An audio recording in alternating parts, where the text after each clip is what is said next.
इसका अवसर बड़े शहर की लड़कियों को जरूर मिलता है, लेकिन उच्च शिक्षा के अवसर को माननीय भजन लाल जी की सरकार नीचे ग्रामीण क्षेत्रों तक पहुंचाने के लिए भी प्रतिबद्ध है। मैं बधाई देना चाहूंगा कि डॉक्टर साहब के आह्वान पे हमारे डॉक्टर प्रेमचंद बैरवा जी ने इस बरडोद के महाविद्यालय को विशेष रूप से चिंता करने का प्रावधान किया है। और मैंने तो पिछले दिनों भी बिटेड़ा में जो प्राइवेट कॉलेज था, उस प्राइवेट कॉलेज में लाइब्रेरी के लिए 30 लाख रुपए देने की घोषणा करी थी, और बरडोद के भी इस कन्या महाविद्यालय में मैं 30 लाख रुपए की ई लाइब्रेरी बनाने का पक्का काम करूंगा। हम पूरे लोकसभा क्षेत्र में 108 ये ई लाइब्रेरियों की स्थापना कर चुके हैं, तो बरडोद की 109वीं ई लाइब्रेरी हम यहाँ पर शुरू करेंगे। क्योंकि लड़कियां जो बीए पढ़ने आएंगी या ज्योग्राफी या बाकी सब्जेक्ट पढ़ने आएंगी, उसके साथ साथ वो अपने सरकारी सर्विस के लिए, कौशल विकास के लिए अपने कार्य को आगे बढ़ा सके। प्रधानमंत्री नरेंद्र मोदी जी आज की दुनिया में जो परिस्थिति है, उसमें हमें एक बड़ा नारा उन्होंने दिया है, स्वदेशी भारत का और आत्मनिर्भर भारत का। लोग ये पूछते हैं कि स्वदेशी भारत का अर्थ क्या है। मैं हर जगह कहता हूँ, लेकर सफल होती है तो वह अपने होने वाली संतान को भी शिक्षित बनाती है और अपने पूरे परिवार को भी बहुत अच्छे तरीके से चलाती है। वह अपने पूरे परिवार की धुरी होती है। बंधुओं, इस अवसर अक्सर ये देखा गया है कि गांव में यदि 10वीं या 12वीं पास तक विद्यालय है तो उस गांव की बेटियां 10वीं अथवा 12वीं क्लास तो आराम से पढ़ाई कर लेती है, किंतु जब उनको आगे की पढ़ाई के लिए अपना गांव छोड़कर बाहर जाने की नौबत आती है तो उनके माँ बाप उनको पढ़ाई छुड़वा देते हैं।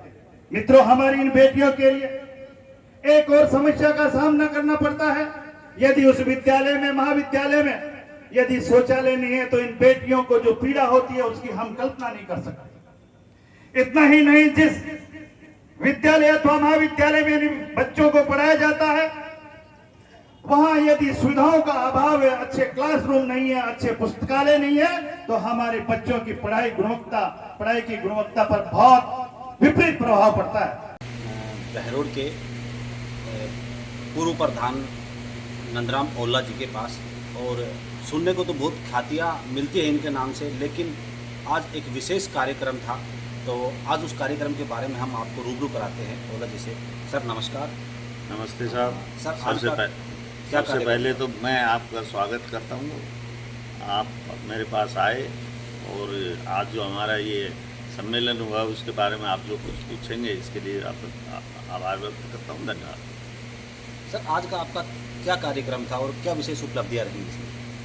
ऐसा है, कांग्रेस शासन में ये बिल्डिंग बन के तैयार हो गई थी, राजकीय कन्या महाविद्यालय, और इसमें ना तो ये चालू हुई थी और एक तरह से काम भी पूरा नहीं हुआ था, रंग रोगन का ये।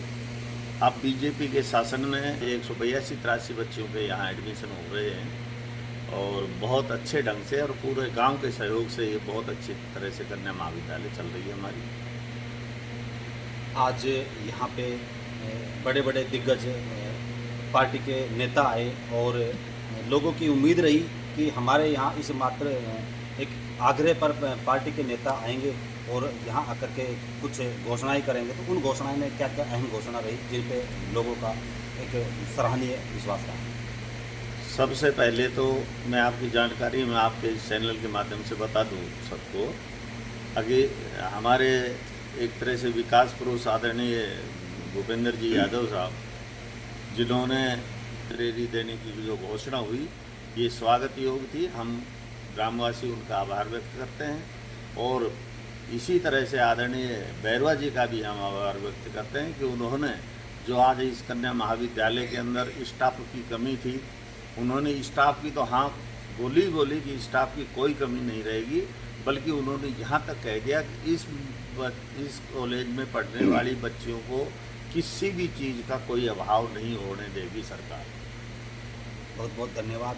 जैसा कि बताया कि आज के इस कार्यक्रम में लगभग 30 लाख रुपए की स्वीकृति ई लाइब्रेरी